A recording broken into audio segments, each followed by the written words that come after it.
Cadê? Vamos lá. Aí, conseguimos. Deu tudo certo. Pronto, todo mundo tá me ouvindo? Tô sim. Pronto, vamos começar essa live. Minha gente, boa noite. Hoje essa live vai ser assim de extrema importância, é uma live muito rica, com muito conteúdo para ser passado. E eu tenho um prazer enorme assim de receber essas duas pessoas que aceitaram o meu convite. Comandante Marina da Patrulha Maria da Penha, lá de Pojuca. Muito obrigada por ter por ter topado participar. Doutora Aline Buarque, que sempre vai enriquecer a gente. E olhe, é pioneira aqui na casa, viu? Então ela já sabe já como é que funciona aqui o negócio. É o seguinte, deixa eu falar uns dadozinhos aqui, só para vocês terem uma noção da importância desse tema, certo? Foram registrados 105.671 denúncias no último ano, 2020, a respeito de violência doméstica. Tirando daí essa questão de feminicídios e as vias de fato, apenas denúncias. Só em São Paulo foram mais de 50 mil mulheres pediram medidas protetivas contra seus companheiros. O Brasil é o quinto país que mais mata suas mulheres. E essa violência, infelizmente, está bem longe de acabar. Infelizmente, está ficando muito difícil ser mulher aqui no Brasil. E assim, para falar com a gente sobre isso de uma forma muito mais profunda e tirar todas as dúvidas que eu sei que muita gente vai ter, a gente vai falar aqui um pouquinho com a Aileen Minguarque, que vai dar um esforço histórico bem legal para a gente sobre como é essa questão da Lei Maria da Penha, como é que funciona na prática, né? Na prática não, como é que ela foi criada, como foi que ela surgiu.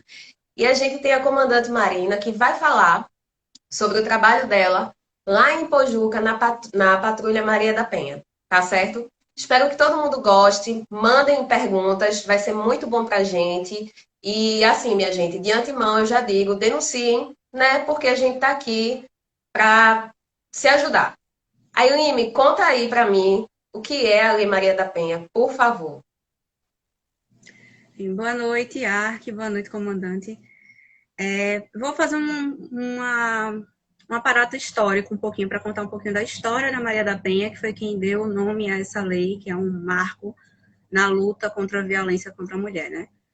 Bem, Maria da Penha, ela nasceu em 1945, ela é de Fortaleza, é farmacêutica, formada pela Universidade do Ceará, e ela é mestre em parasitologia de análises clínicas pela Universidade de São Paulo. Ela conheceu seu ex-marido em 1974, quando ele também cursava pós-graduação em economia na mesma instituição. E aqui eu já abro um parênteses para a gente trazer isso à tona também, que você vê que claramente se tratam de duas pessoas com curso superior.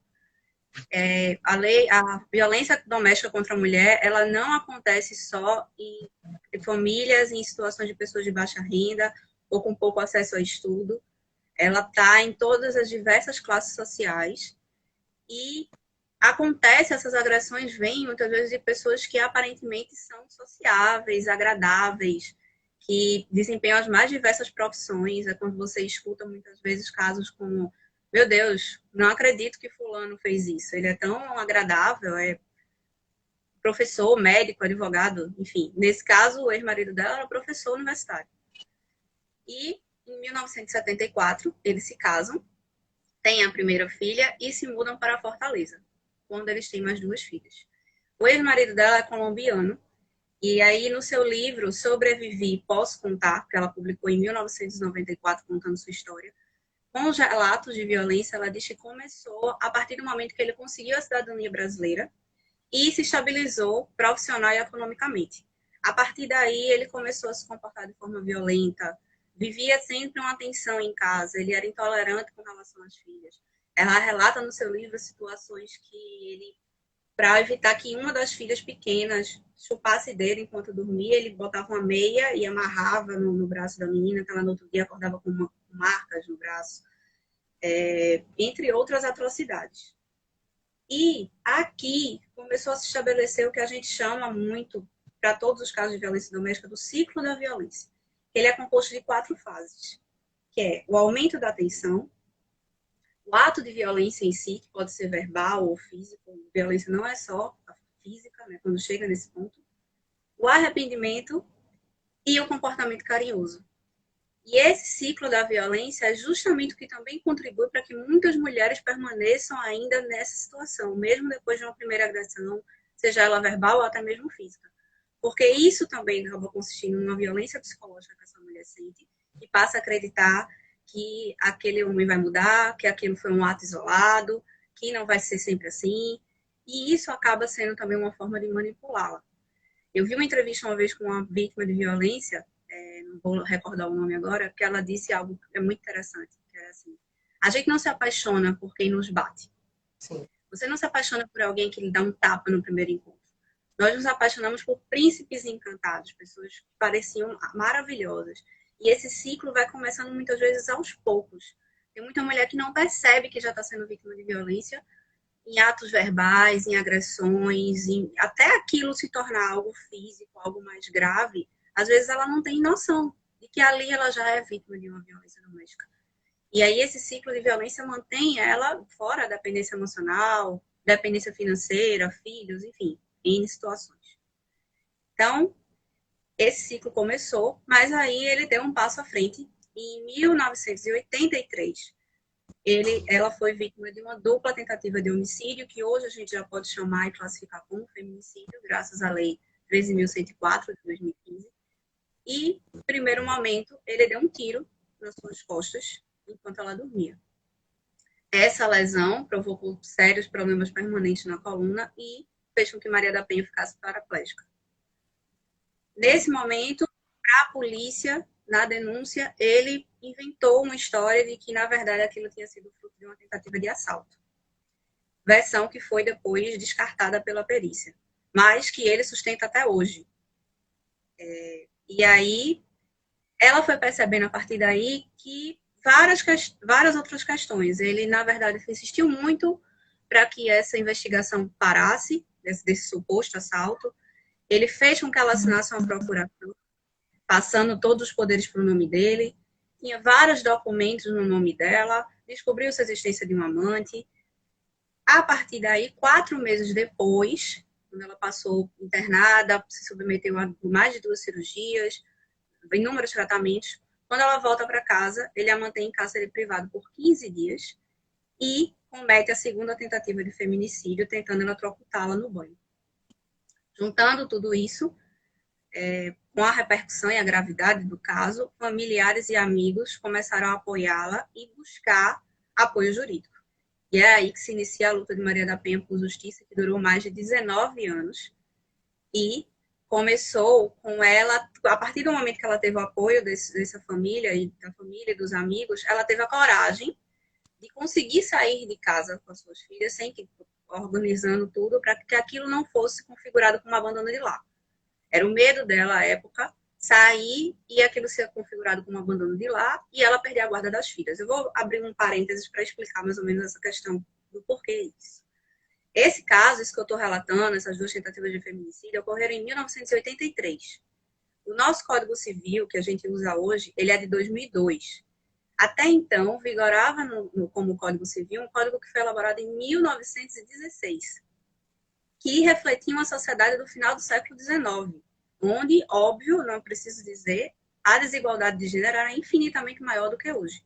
Então, essa ideia do abandono de lar era usado como uma forma de colocar medo nas mulheres para que elas não saíssem de casa e não abandonassem seus filhos, que até então era visto como o único trabalho que a mulher tinha que ter, né? A sua única preocupação. E ela tinha ainda medo disso, porque ainda vigorava esse código. Ela conseguiu esse apoio e conseguiu sair de casa. Eu vou destacar aqui que hoje não existe isso. Qualquer mulher que seja vítima de violência que precise sair de casa, principalmente por conta disso, com as nossas modificações legislativas, incluindo a importante Lei Maria da Penha, ela não perde os seus direitos, certo? Isso já é a realidade, graças a Deus, nesse ponto é outra. E ela começa a luta, né? Somente em 1991 é que aconteceu o primeiro julgamento do seu ex-marido, 8 anos depois do crime, que ele é condenado, no qual ele é condenado a 15 anos de prisão, mas por solicitações da defesa e recursos que a defesa entrou, ele sai em liberdade. e o julgamento depois é anulado. Apenas em 1996 ele é julgado novamente, dessa vez condenado a 10 anos e 6 meses de prisão, mas mais uma vez, com recursos usados pela defesa, a sentença não é cumprida naquele momento. E ele permanece em liberdade e o processo se enrolando. Né? Em 98, Maria da Penha consegue, com o apoio do Centro de Justiça do Direito Internacional, do CEGIL, e do Comitê Latino-Americano do Caribe para a Defesa dos Direitos da Mulher, denunciar o caso para a Comissão Interamericana de Direitos Humanos da Organização dos Estados Americanos. E a partir daí o caso dela toma uma dimensão internacional. Mas mesmo assim, com toda a luta, com essa dimensão, significando um caso de violação clara aos direitos humanos, de violação a tratados que o próprio Estado brasileiro já havia assinado anteriormente, o Estado permanece inerte e omisso diante disso. Em 2001, é quando o Estado foi finalmente responsabilizado por negligência, omissão e tolerância em relação à violência doméstica praticada contra as mulheres brasileiras.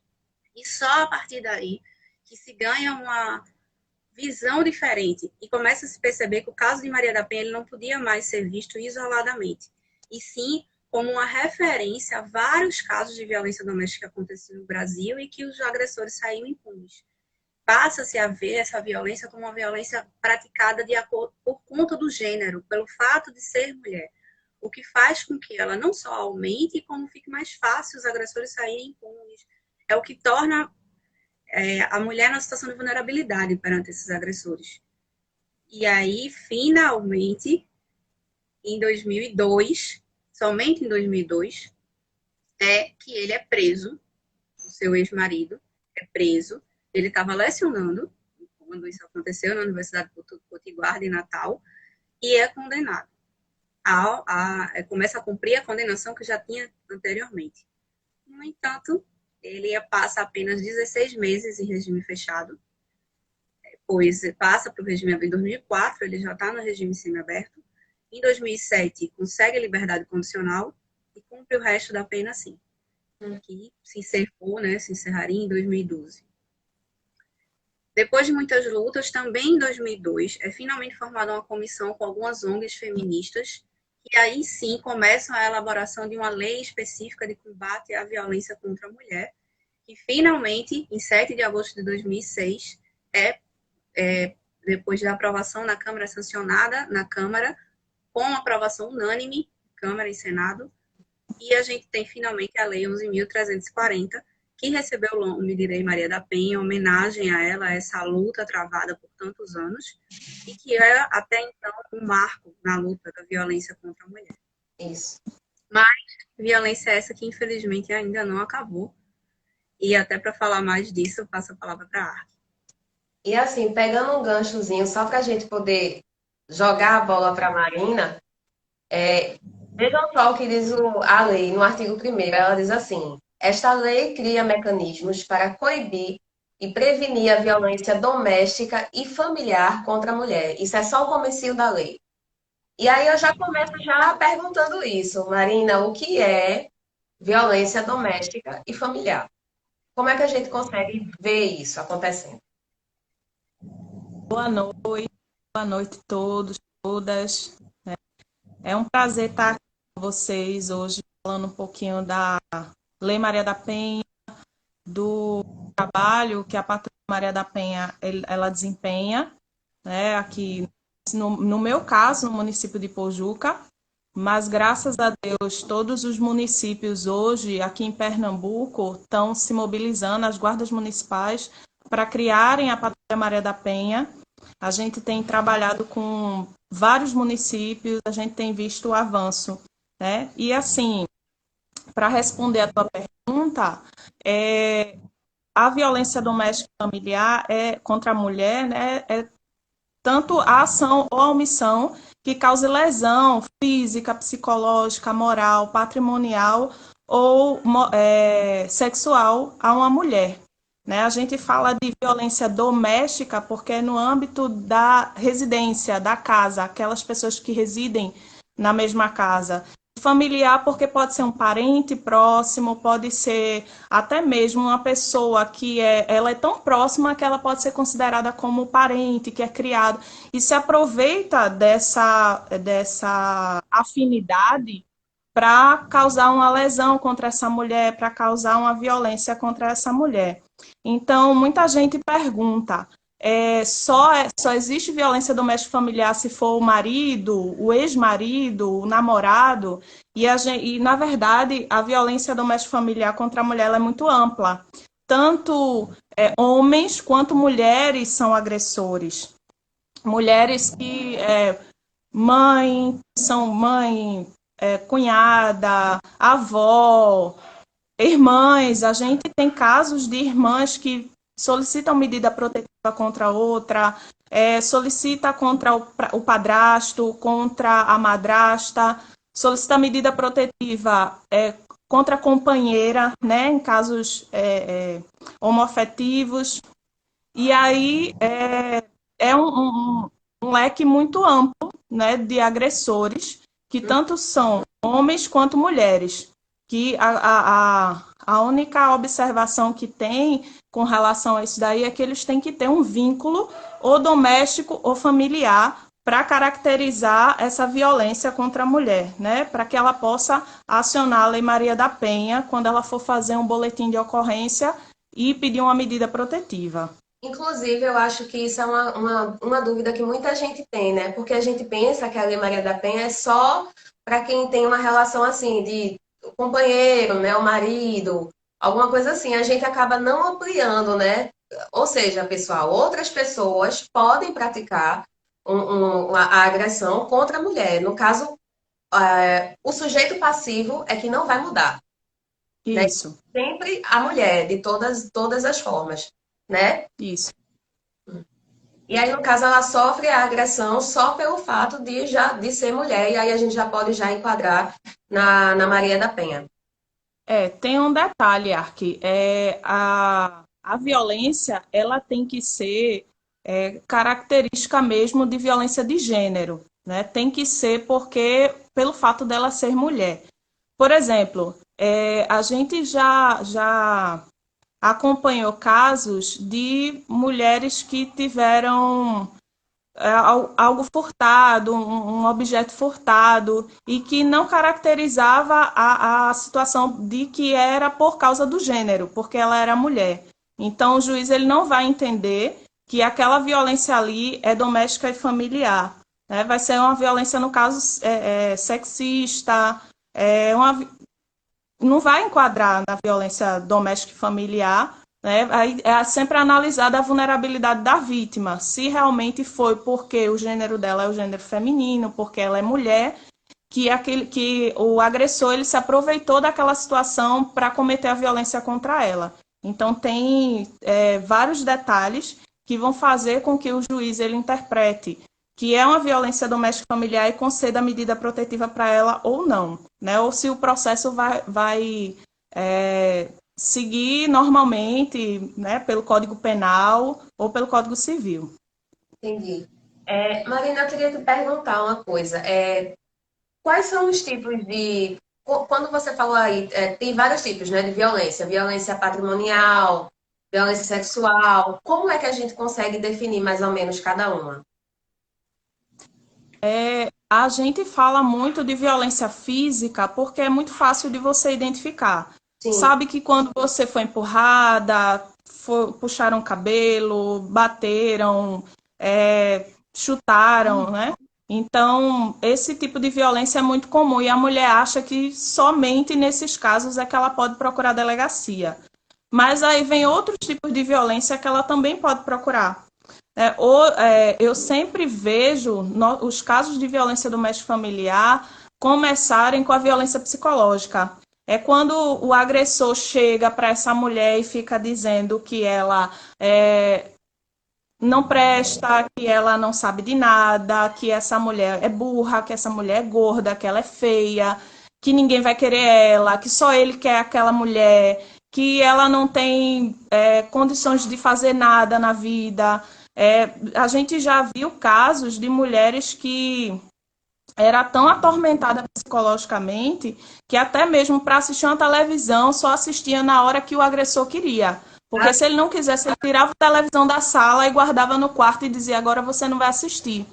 Então, essa mulher, ela fica depressiva, ela começa a tomar remédio controlado, essa mulher, ela pensa no suicídio, ela realmente começa a acreditar que ela é burra, que ela é feia, que ela tem que ficar com aquele agressor porque ninguém vai querer ela, que ela não tem condições de estudar, de trabalhar.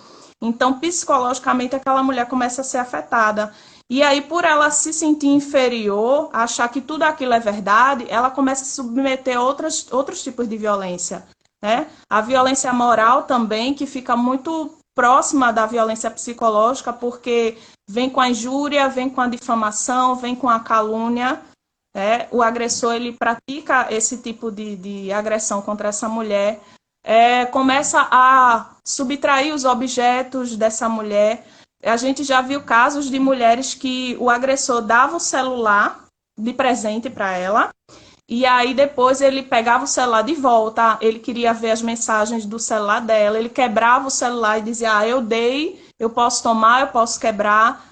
A gente já viu o irmão, né, que era agressor, que subtraiu os materiais de trabalho da irmã, né, que caracteriza a violência patrimonial.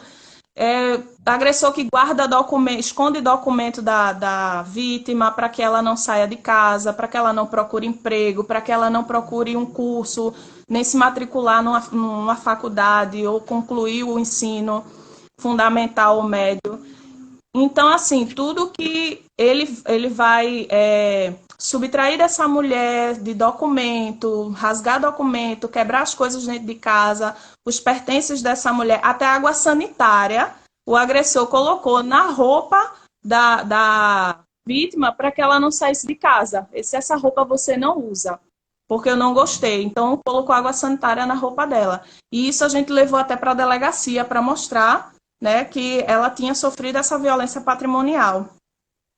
E além disso, a sexual também, né? Muitos casais acreditam que, porque tem um relacionamento, porque são casados, porque são noivos, namorados, a mulher ela tem a obrigação de ter relação sexual com o companheiro. E quando essa mulher ela não quer ter relação e é obrigada, é violência sexual sim, mesmo ela estando casada, mesmo ela namorando, mesmo ela noiva daquele agressor. E aí, todos esses tipos de violência, ela pode procurar a delegacia, fazer um boletim de ocorrência e pedir uma medida protetiva para que esse agressor se afaste dessa mulher. Quais... Importante. Diga, Aline. Eu digo, é muito importante a gente falar disso, desses tipos todos de violência, porque dificilmente, eu acredito, até na prática, a comandante pode falar melhor, a violência acontece diretamente com uma agressão, começa já daí, uma tapa, com agressão física. É muito comum que aconteça aquele ciclo de violência que eu falei, comece com essa violência psicológica, comece com a violência moral, para daí evoluir para uma violência física, para daí a gente ter casos de feminicídio. Então, quanto mais informação passar para essas mulheres, para que elas entendam que, a partir do momento que elas começam a ser xingadas, a ser proibidas de sair de casa, a passar por situações como essa, de ter a roupa manchada, isso já é uma violência. Para que fique claro que consigam perceber e já sair desse relacionamento antes que evolua para algo pior. Isso. E quando evolui para algo pior, Marina, como é que a mulher faz? Como é que ela se dirige, assim, como é que é esse procedimento? Ela chega na delegacia, ela chama vocês, como é que funciona? Das duas formas. Das duas formas. Ela pode ir sozinha para a delegacia, fazer o boletim de ocorrência e solicitar a medida protetiva. Ela não precisa de advogado para isso, ela não precisa de ninguém, basta ela dizer ao delegado e pelos relatos dela for comprovado que é violência doméstica familiar, ele vai solicitar a medida protetiva, né? A medida protetiva ela tem 48 horas para chegar ao judiciário a solicitação e do judiciário ela tem 48 horas para ser deferida ou indeferida. Então, o prazo seria mais ou menos esse, de acordo com a lei. Né? Na prática, ela pode durar mais um pouco, dependendo da demanda, ou ser mais rápido.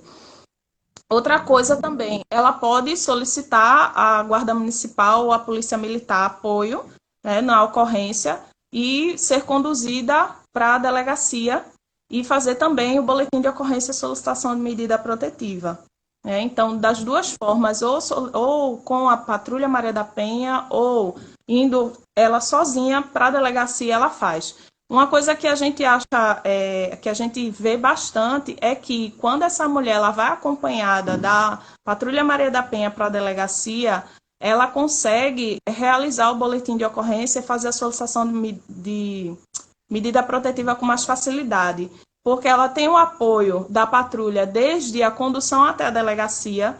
Se necessário, se houver uma violência física e ela precisar ir até a um posto médico para fazer um exame traumatológico, a Patrulha Maria da Penha faz essa condução com ela, volta com ela para a delegacia, faz todo o procedimento e muitas vezes essa mulher ela precisa ficar num lugar seguro. Se for caso de ameaça de morte, se essa mulher estiver correndo risco iminente de morte, existe o abrigamento do Estado. A Secretaria da Mulher do Estado oferece vagas em casas-abrigo e essa mulher ela pode ser conduzida até uma casa-abrigo junto com seus filhos menores de idade. Isso é Mas também... importante, porque inclusive eu nem tinha essa noção, sabia? Eu não sabia que o Estado oferecia isso. Eu Sim, sim. acho que assim, uma das coisas que deixa a mulher mais amedrontada de procurar ajuda é porque ela pensa, não, mas depois eu vou ter que voltar para minha casa e ficar lá com ele. Como é que eu vou fazer isso, né? Como é que vai ser esse movimento? Então, realmente, Fora o Olha, atendimento. tem mulheres que têm parentes em outro município, tem mulheres que têm parente em outros estados. E aí ela vai, a patrulha, dependendo da situação, pode conduzir essa mulher até um local seguro, casa de parentes, onde ela possa ficar. Em último caso, quando realmente ela não tem para onde ir, ou quando essa mulher, os locais que ela poderia ir, de casa de parentes, familiares, o agressor conhece, então a própria delegacia, ela pode fazer a solicitação à Secretaria da Mulher do Estado para fazer o abrigamento dessa mulher. Então, existem 4 casas-abrigos aqui no estado de Pernambuco que faz esse abrigamento. Essa mulher vai para esse lugar, a gente não conhece, a gente não sabe onde fica, a gente não leva essa mulher para lá. O próprio governo do estado, a Secretaria da Mulher, vem até o município e leva essa mulher, faz a condução dessa mulher para casa-abrigo. Então a gente não sabe para onde ela vai, né? E muitas vezes ela vai para casa-abrigo para poder ter outra, de lá ela poder ir para outro município, para ir para outro estado. E a própria Secretaria da Mulher vai fazer essa condução com essa mulher. Então, se ela estiver correndo risco iminente de morte, como uma vez a gente estava na delegacia e o agressor estava ligando para a mulher e dizendo, a gente estava ouvindo, ele dizer que estava só aguardando a arma chegar, que ele tinha encomendado a arma e assim que chegasse iria matá-la. Então, ela nem voltou para casa, de lá mesmo ela foi para o abrigamento do Estado.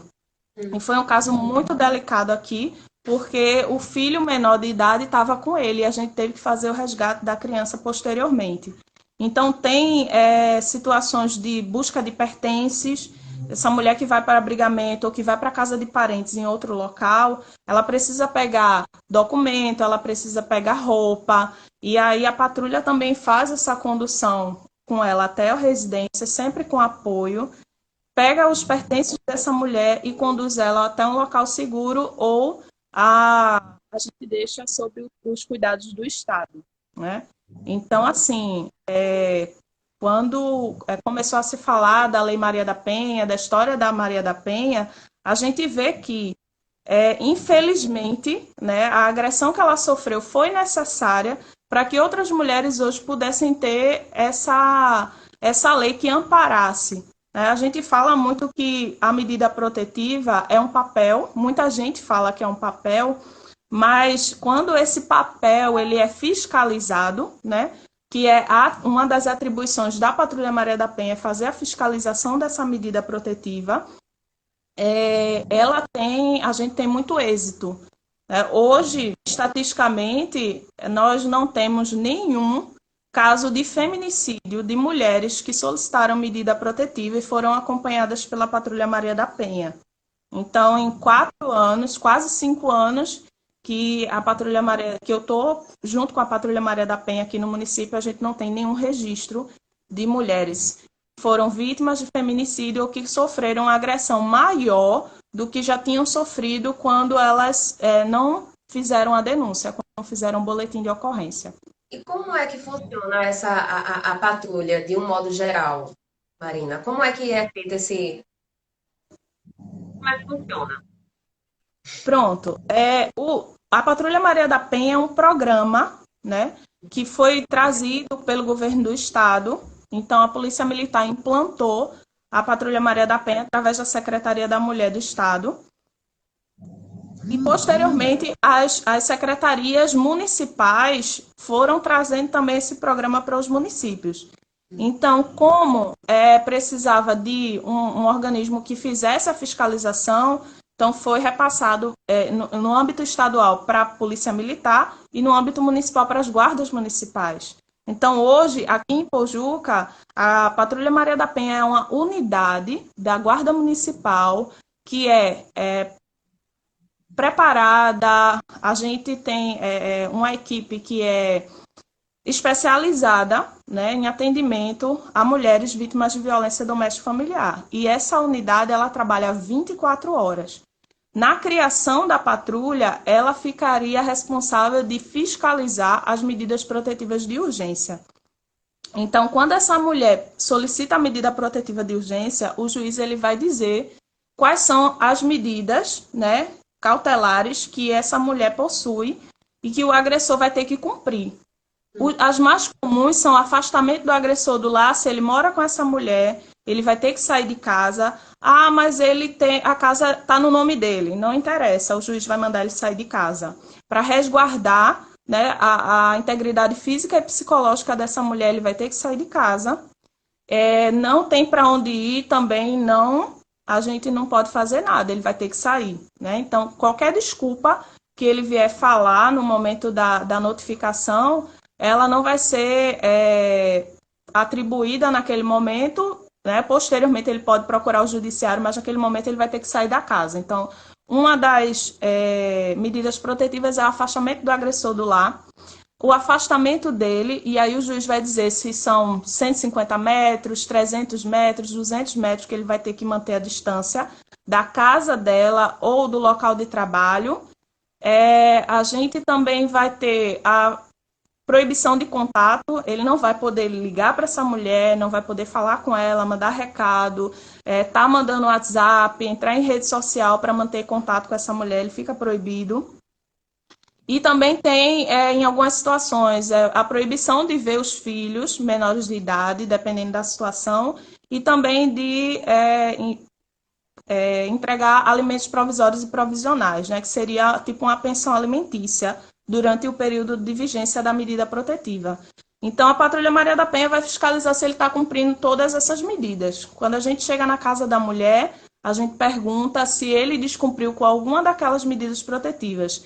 E aí, às vezes, essa mulher faz assim, não, tá tudo bem, ele não descumpriu não, ele só ligou para mim para dizer que me ama, que quer voltar e que a gente vai ficar tudo bem, que vai fazer tudo certo. Então, a gente orienta essa mulher e diz, olha, ele já descumpriu com a medida protetiva, não interessa o que ele vai falar, ele não pode ligar para você.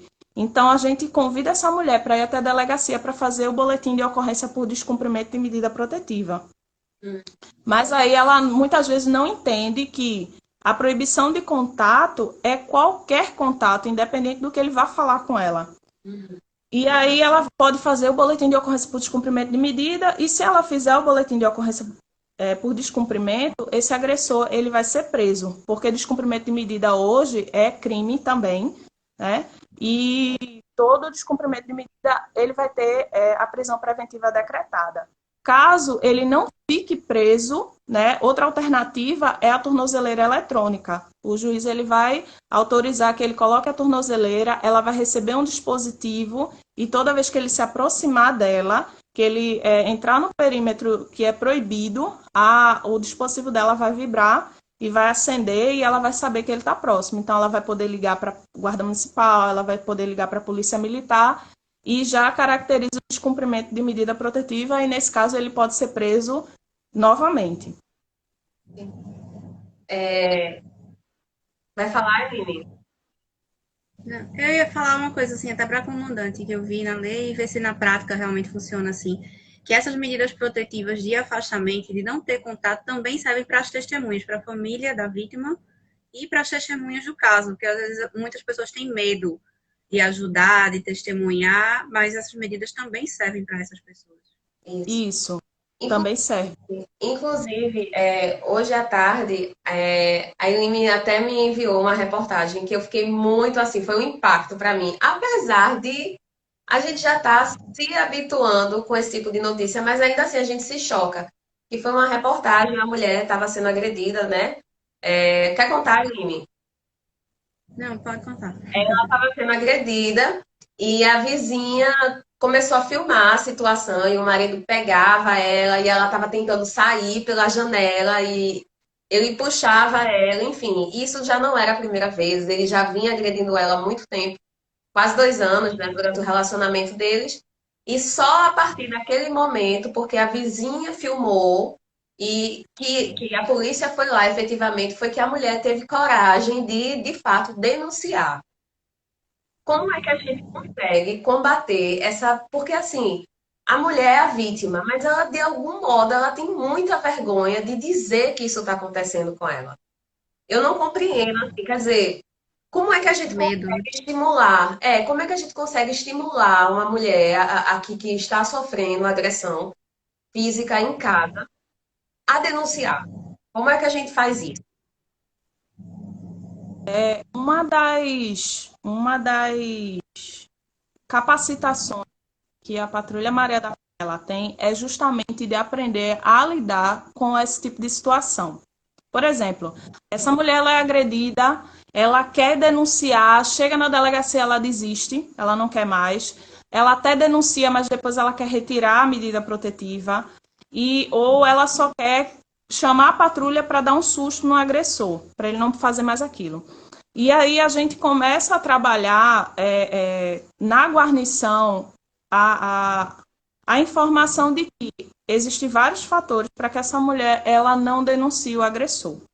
Não é só medo, ela tem um envolvimento afetivo muito grande. Para vocês terem uma ideia, eu acompanhei uma mulher, né, recebi uma ligação não, eu recebi uma mensagem no WhatsApp, um áudio de 10 minutos, para vocês terem ideia. Durante esses 10 minutos, essa mulher ela me relatou os 5 tipos de violência doméstica familiar que ela sofria. E ela me disse, Marina, eu sofro violência, ele puxa meu cabelo, ele bate em mim, eu fico sem condições de pentear o cabelo, porque eu fico tão lesionada que eu não consigo levantar o braço. Ele não me deixa trabalhar, eu não tenho mais condições de trabalhar também psicologicamente, porque eu estou tão deprimida, eu não consigo comer, eu não consigo trabalhar, ele me xinga, ele me bate, ele quebrou meu celular. Então, assim, todas as violências que você imaginar, ela me relatou. E no finzinho do áudio, ela fez assim, são 2 anos de agressão, mas eu ainda o amo. Eu ainda tenho muito amor por ele, eu ainda queria que ele mudasse. Então, a esperança que essa mulher tem de que o agressor ele vai mudar, como a gente estava falando, né? O ciclo de violência é justamente esse. Começam com as agressões verbais, começa com aquele relacionamento tóxico, e aí vai se tornar tem um momento de explosão, que é quando ele começa a realmente agredir, tem a violência sexual, a violência patrimonial, quebra as coisas dentro de casa, e aí ele vem com a promessa de que vai mudar, que é a fase da lua de mel, que a gente chama. Ele chega com flores, ele chega pedindo perdão, ele diz que foi a última vez, que está arrependido, que ela não deixasse ele. E o mais interessante é que ele vai dizer isso para ela e ainda vai dizer assim, mas se você não tivesse saído com essa saia, né? Mas da próxima vez, não esquenta a minha comida direito.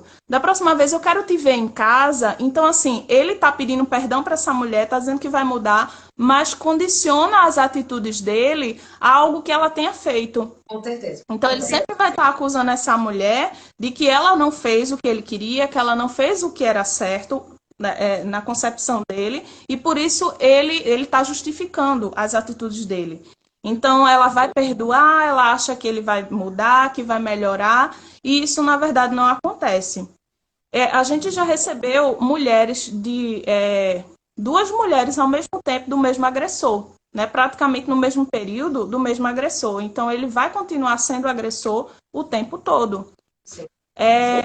Então, nesses casos, a mulher ela tem esse relacionamento afetivo, ela fica muito presa a esse relacionamento, ela tem filhos. Muitas mulheres não querem denunciar porque precisam da renda mensal daquele agressor para sustentar os filhos. Ela não trabalha, ela não tem perspectiva de emprego, ela não tem. E ela vai dizer: eu prefiro apanhar do que meus filhos passarem fome. A gente já recebeu mulheres que, depois de 25 anos de agressão, de violência, depois ela chega para a gente e faz assim: eu quero denunciar o meu marido porque faz 25 anos que eu sofro violência. Mas por que a senhora só veio agora? Ela disse: não, porque eu estava esperando a minha filha crescer, casar, e ela casou no final de semana, então hoje eu estou aqui para denunciar o meu marido. Então, gente, é um leque muito grande de situações que fazem com que essa mulher aguente a agressão, queira retirar a agressão por medo também de sofrer uma violência maior, por promessas de que vai mudar, por necessidade financeira, por vergonha da família. Às vezes essa mulher já está no segundo casamento, né, e ela não quer divorciar porque as pessoas vão ficar falando: quem não presta é você, tá vendo?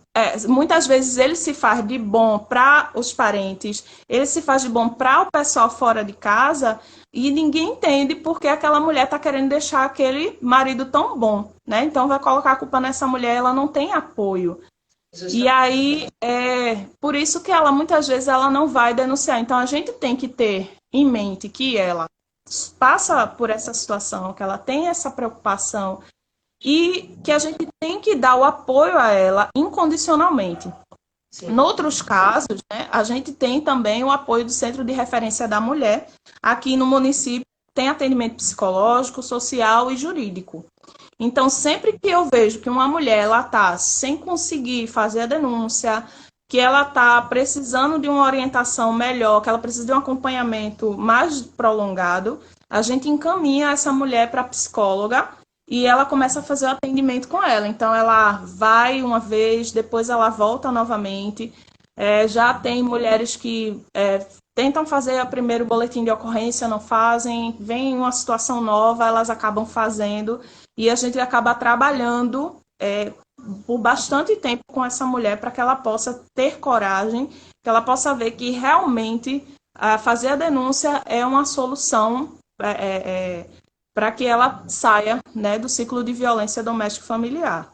E é importante também a gente salientar o seguinte: você falou aí, o homem, ele, quando bate numa mulher, ele nunca mais vai deixar de bater, né? É muito difícil a gente ter uma notícia de que fulano me bateu, mas ele pediu perdão e nunca mais ele fez isso. Assim, é muito complicado, porque primeiro é um ato de covardia, primeiro a mulher já é um ser, só por ser mulher, ela já é muito vulnerável no mundo onde a gente vive. E aí ela está vivendo numa relação porque ela precisa também, como você falou, essa questão de ter filhos, enfim. E aí o cidadão, ele se acha no direito de fazer com aquela mulher o que ele bem entender. E a partir do momento que ele bate nela, ela já é uma propriedade dele, é um objeto. Ele não vai olhar ela apenas como uma mulher, como outra pessoa, né? Porque já não olha, né? A gente já tem essa desigualdade. Ele vai olhar ela como um objeto de propriedade dele. E bater uma vez, ele vai bater de novo, e vai bater pior, e pode chegar justamente à morte, né? Então é uma coisa assim que a gente. Uma outra coisa que eu. Diga. Justamente com essa preocupação que a própria lei, ela hoje disponibiliza atendimento psicológico para os agressores, né? Fazendo eles podem ser mandados pelo juiz para fazerem atendimento psicológico.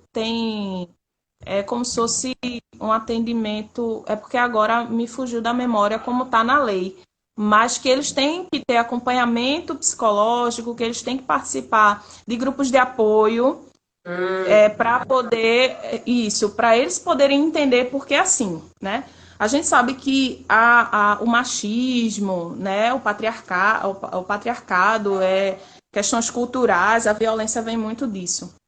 A violência doméstica familiar é desde nossos bisavós, desde o Brasil colonial, desde antes disso, né? Desde muito tempo. Então, o que é que acontece? Os nossos avós, eles eram ignorantes, né? Que a desculpa é que, porque ele é ignorante, porque ele é assim mesmo. E muitas vezes até as mães fazem assim, menina, olha, continua com teu marido, porque teu pai ainda era pior, teu pai batia, ele ainda não te bate e tal. Então, assim, fica como se fosse um costume, né? A gente tem esse costume de achar que o homem é ignorante mesmo, que a gente tem que tolerar, que tem que... porque ele gritou dentro de casa, gritou comigo, me chamou disso, aquilo, é porque ele está estressado, porque foi no trabalho. E aí ele falta com respeito com essa mulher, ele começa a agredir psicologicamente essa mulher com a desculpa de que é ignorante. Então tem agressor sim, que nem sabe que é agressor. Não acredita que é agressor porque acha que aquilo dali é normal. Meu pai fazia, meu avô fazia, ainda fazia pior, ainda sou bom porque eu não faço da maneira que eles faziam. Então, realmente, tem homens que precisam, né, desse grupo de apoio, ajudaria muito para eles entenderem que não é bem como eles aprenderam, né, desde de criança. Minha gente, a conversa tá excelente, mas a gente tem que encerrar a live. A gente vai ter que encerrar, já vai fazer 50 minutos, minha gente. Quase. Nem percebe. Sim, conversa boa é assim, passa que a gente nem sente. Antes de encerrar, eu queria dizer o seguinte: muito obrigada pela presença das duas, por as duas terem, né, participado aqui comigo e terem passado tanta informação. Eu aprendi muito mais com vocês, tenho certeza, que eu não sabia nada disso direito que a Aline me contou, tão pouco sabia o que é que a Marina contou, então, assim, estou muito agradecida. Muito obrigada de verdade.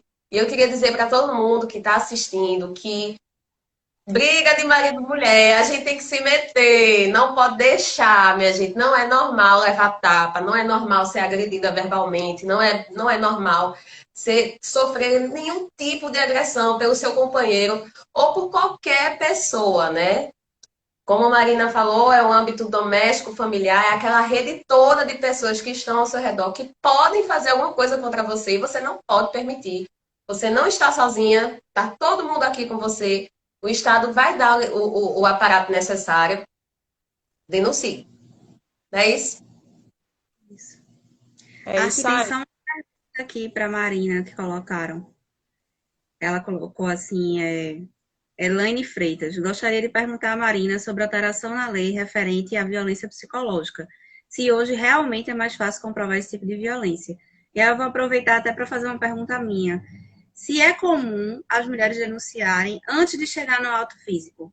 Se você costuma receber, assim, só a violência psicológica. Quando a gente faz o boletim de ocorrência, né, a gente não... Sempre é colocado lá o crime. E até agora a gente não recebeu nenhuma com, por exemplo, o crime psicológico. Entendeu? Como é que é feito na delegacia? Eles colocam crime de injúria, de calúnia, difamação, né? Eles transferem essa violência psicológica para a injúria, a calúnia, a difamação, no caso, é uma violência moral, porque está tipificado em lei. Até agora a gente não viu nenhuma ocorrência que trouxesse, né, a violência psicológica como o crime, né, pelo menos na parte prática.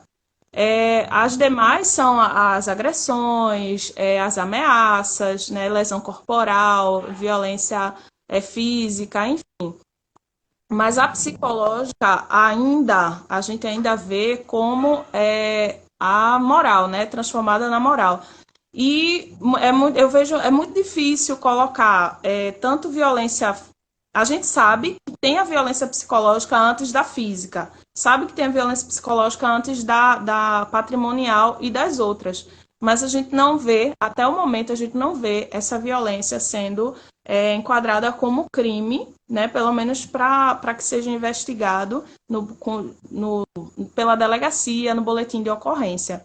Então, assim, ainda é algo muito novo, a violência psicológica, né, para começar a ser vista como crime, e a gente ainda está vendo isso começar a ser posto na prática, né? E até o momento a gente não tem, pelo menos eu desconheço até agora, mesmo depois de criada a lei, né, que a delegacia ela tem colocado uma violência psicológica no boletim de ocorrência. Mas é sim, como a gente estava falando, a primeira violência que essa mulher ela sofre é a violência psicológica. É um pouco complicado para se dizer, né, para se comprovar. Apesar de que a gente tem que entender, muitas mulheres dizem assim, eu não vou para a delegacia porque eu não tenho testemunha. Mas a própria Lei Maria da Penha, ela diz o seguinte, que a palavra da vítima, ela já é suficiente para que ela possa fazer o boletim de ocorrência e solicitar a medida protetiva. Então, essa mulher, ela não precisa de testemunha, né? E no caso da violência psicológica, para ser comprovada, né, teria que ter uma investigação, né, um inquérito, para que o agressor ele seja punido pela violência psicológica, assim como as demais também. Existem casos que são mais fáceis de identificar, que é justamente a violência física, a violência patrimonial, porque existe o objeto da coisa, né? A marca, a lesão, o objeto quebrado, danificado, lesionado. Mas a psicológica realmente tem que ter uma investigação, né? Tem que apurar todos os fatos. Muitas vezes essa mulher, é muito importante a mulher que tem um acompanhamento psicológico, que ela tenha laudos médicos, que ela tenha recibo de remédio, para que ela possa anexar isso no processo e possa comprovar que ela tem, tão grande a violência psicológica que ela sofre, que ela precisa até de um acompanhamento psicológico. Então, vamos ver como é que vai ser daqui para frente com essa nova aplicação aí da violência psicológica. Estou muito satisfeita. Estou muito satisfeita. Enfim, eu agradeço demais, de verdade. Muito obrigada, minha gente. Eu que Obrigada a você. agradeço, Ark. Então, Muito feliz de estar com vocês, né? Fiquei muito, muito feliz com o convite, né? Principalmente como veio o convite. Bem animado. sempre muito assim, né? Mas enfim. Aí o Ives já conhece, Eu que agradeço. demais. Nada. Fico à disposição, tá certo? Se vocês quiserem outra live, se quiser outro momento, outras informações a gente está à disposição. Se alguém quiser também entrar em contato para informação, né, do seu município, no que a gente puder ajudar, a gente está à disposição. Ótimo. É isso aí, minha gente. Denunciem, não se esqueçam, vocês não estão sozinhas, tá bom? Beijo. Tchau para todo mundo. Boa noite. Tchau, tchau.